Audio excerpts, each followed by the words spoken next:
వరకట్న వేధింపుల కారణంగా భార్య మృతికి బాధ్యుడిగా తేలిన భర్తకు నల్గొండ మహిళా కోర్టు 10 సంవత్సరాల కఠిన కారాగార శిక్ష విధించింది.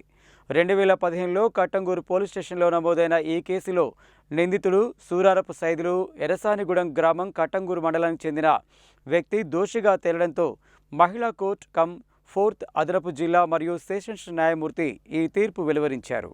పోలీసుల వివరాల ప్రకారం కట్టంగూరు పోలీస్ స్టేషన్లో 2015 సంవత్సరంలో వరకట్న నిషేధ చట్టంలోని సెక్షన్ 3(4) కింద కేసు నమోదు చేశారు.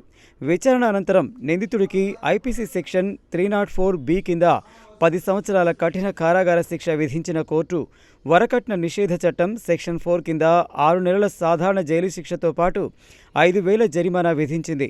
జరిమానా చెల్లించని పక్షంలో మరో 4 రోజుల సాధారణ జైలు శిక్ష అనుభవించాలని ఆదేశించింది. 2 శిక్షలు ఏకకాలంలో అమలులో ఉండనున్నట్లు కోర్టు స్పష్టం చేసింది. ఈ కేసును అప్పటి దర్యాప్తు అధికారులు M. Vijayaprakash, B. Ramulu Naik, S. Sudhakar సమర్థవంతంగా దర్యాప్తు చేశారు. కోర్టులో ప్రభుత్వ తరపున అదనపు public prosecutor R. Akhila, public prosecutor Srivani Damodaram, అదనపు పబ్లిక్ ప్రాసిక్యూటర్ జి. వెంకటరమణారెడ్డి వాదనలు వినిపించారు.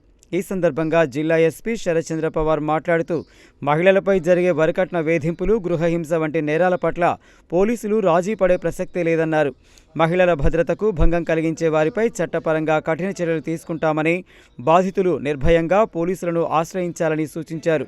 కేసును సమర్థవంతంగా దర్యాప్తు చేసి నిందితుడికి శిక్ష పడేలా కృషి చేసిన దర్యాప్తు అధికారులు, కోర్టు లైజన్ అధికారులు, ప్రాసిక్యూషన్ బృందాన్ని ఎస్పీ అభినందించారు.